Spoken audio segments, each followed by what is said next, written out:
Welcome to the Sarah Scoop Show. It's time to get the scoop with Sarah. Hey everybody, I am Kalliah. I am a pop artist in Los Angeles, California. I am a songwriter as well and a multi-instrumentalist. And so if you want to dance, just come on over.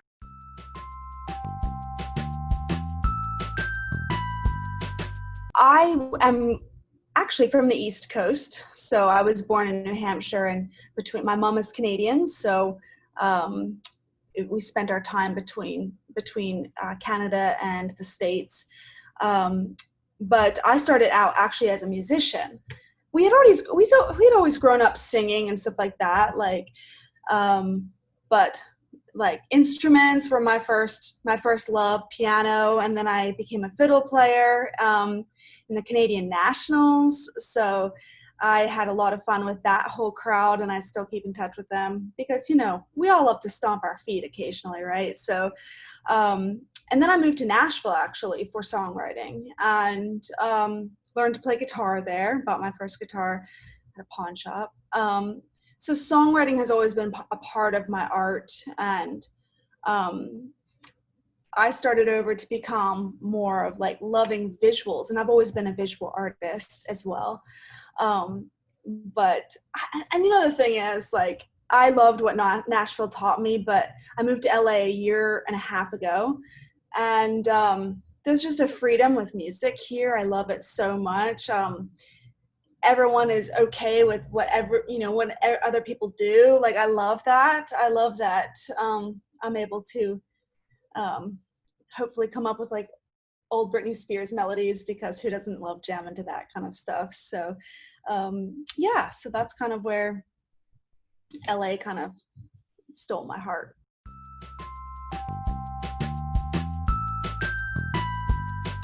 I think the biggest thing is to be yourself. I always say that it doesn't matter what you look like. It doesn't matter what you're wearing, but if you wear it with that swag, like, I really feel like people here really respond to that confidence and that knowing and owning yourself. So if you do that journey before you come here, that's awesome. But come here to just be yourself, whatever kind of art you do, whatever kind of singer you are. I think there's a place for everybody here. So that's the beauty of it.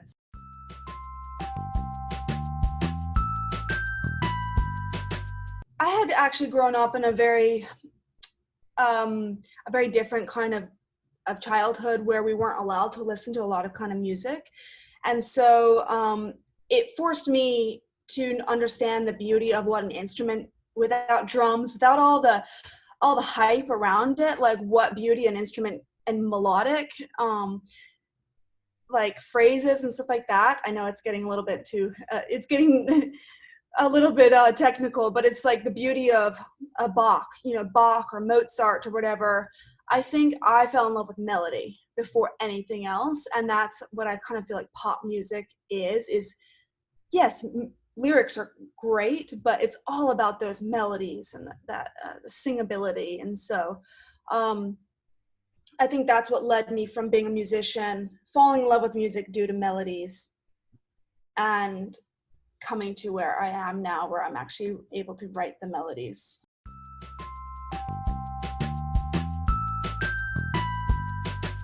I think it's like which shoes you put on for which outfit. I think that would be a great way to describe it. Like, for writing, I definitely feel like keyboard, like keys and stuff like that, is where I naturally go. But when I'm in live performances, like, there is nothing that brings down a house like a fiddle. Like, it's just like you can't not dance or not stomp your foot. And so I think that's one of my other favorites to play, like, live. I think fiddle is awesome to just go in there and shred. But songwriting, I think, is piano.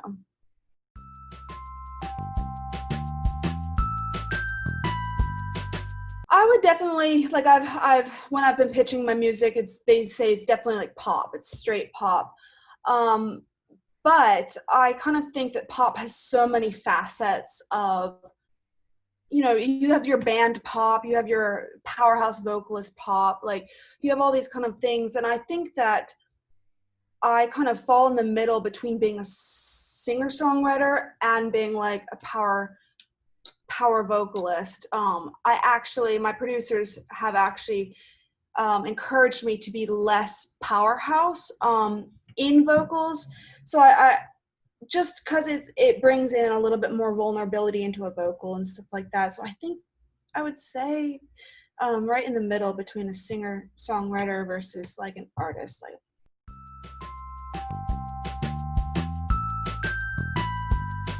with my background, I didn't really have that option. But when we got out of that situation, I definitely was like that old Britney Spears, old Shania Twain, like, you know, just people that were females. It was mostly female artists that I could see that they just loved what they did, and they had fun, and they danced, and they had energy towards it, I guess.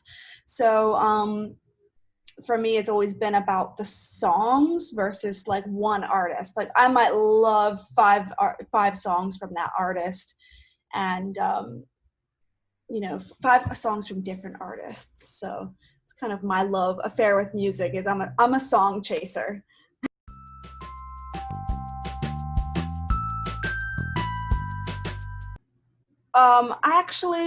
It was on piano, and my big acoustic piano. And there's something about being in an empty room and wondering, like I had someone in my past, actually a family member that we had parted ways with. And you always wonder if your grandmother thinks about you, you know, like that whole, like that does she think about me when she sees like different things? And so I think that's what started the idea of the track. But also it is about love as well. It kind of turned more into, hey, does my ex ever still think about me? You know, or hey, man, that was the one that got away. So my co-writer David Hill and I kind of took it to another level, but at the same time, like kept that nostalgia of, I wonder if somebody, whether they're a love or a family member or a friend, still thinks about you. So.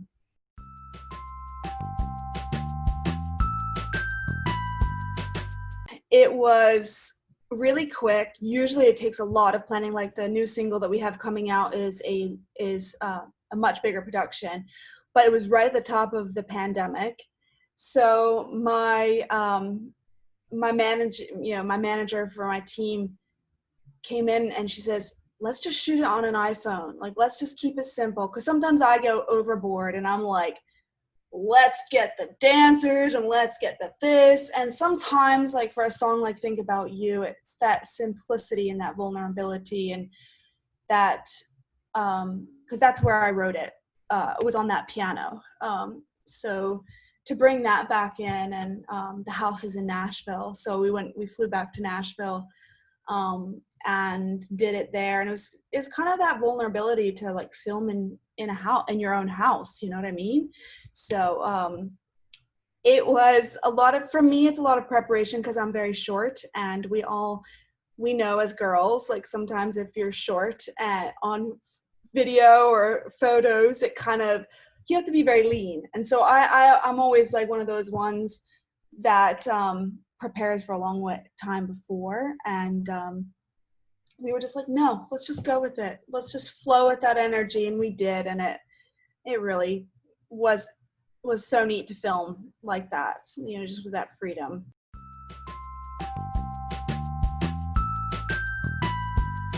I think I always tell Anna and my manager, I said, I do music to do visuals. Art and drawing and painting was my first form of art. I consider music art because it is. So visual art was my first form of art. And I've always been so, you know, when you can look at something and keep looking at it, you know, it's like one of those things, like I feel like art tells a story.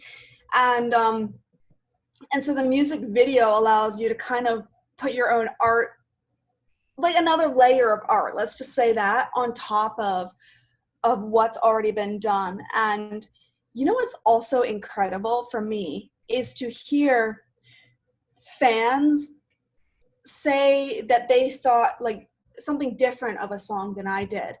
And sometimes music video, even if you think like my next one, I painted mannequins, or I had one of my friends here in LA. He's an amazing artist, but you know, you just never know the difference of what people are going to see when they see or hear your art. They might think of one thing, and like I wrote it for another whole nother direction, right? And so that's kind of what I love about art, is that you can just put it out there and see what the feedback is on painting a mannequin or having it in your home, which is just black and white. Like it's really interesting to see.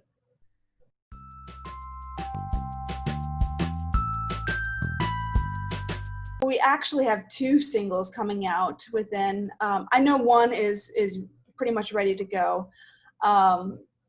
And we have not yet gotten a release date for that, but it is going to be very soon. So we're just kind of tweaking the last little bits. You talk about edits, you know, it's like kind of that whole game of making sure it's right and making sure it's what we saw and what we heard for it. So I'm hoping that it will be within the next month. We'll be getting some release dates to you guys. And then the second one is going to be a little bit more nostalgic. It's an old tune that I've kind of revamped into what I'm doing now. And so it's going to be 2 very different singles. One's going to be really flashy, in your face, painted mannequins and very cool outfits and stuff like that. And then the next one's going to be a little bit more like a room full of radios and stuff, you know, old kind of feel. So definitely excited for you to see that.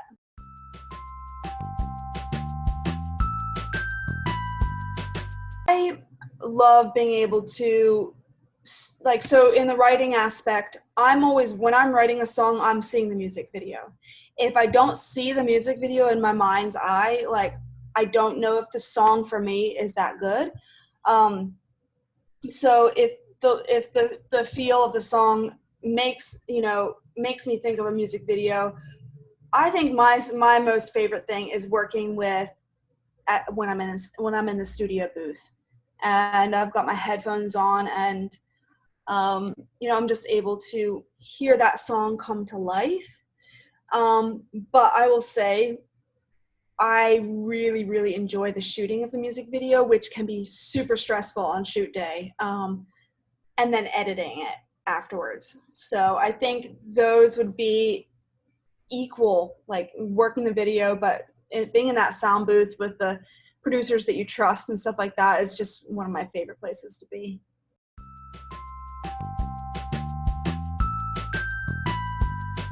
Actually, due to everything going on with the pandemic, let me say that again. So everything going on with the pandemic, everything in LA is shut down. But there's so many other options, and I'm thinking about doing more online shows, which I used to do a lot of, and then when I rebranded, it took me a little bit to find that stride. As far as like being a musician, or am I a singer? Am I a musician or a singer? I'm both, but sometimes when you're hitting really high notes, you have to kind of choose which one you are. So I think that yes, the answer to your question is yes. The online shows will come first, probably, because we keep going from being opened in LA to shut down in LA, opened in LA to shut down. And it takes a long time to plan something like that, even online or even in a live setting where they film it live. So, yes.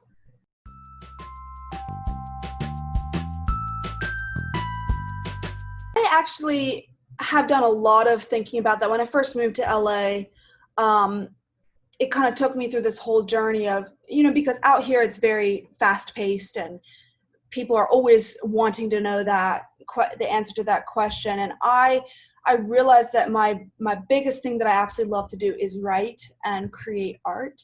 I do not know if I see myself as a a massive like touring all over the place. However, if that came, I would embrace it. I would love to be on stages everywhere. But as of right now, it's like just to get in some, get more amazing collaborators and friends, and create art. Even if I'm not the one that sings it, I think it's equally, because they're like our children, right? Like if we can let a song go to someone like Ariana or whoever that's going to sing the absolute heck out of it, then go for it, And so I think that's where I'm at. I'm at that peaceful state of like, I know that I just want to make art, and I want to make art that I sing on too. So, and I think that they can go hand in hand, where you can be a creator and create with other people for other people, and then you can still have your crazy painting mannequins over here, like craziness over here. So I think that would be a dream job would be kind of like Sia or Julia Michaels, where they write for other people, but yet they're able to go in and write their own stuff and for their own projects as well. So I think that would be my ultimate. Thank you for watching The Sarah Scoop Show. Head to sarahscoop.com for more.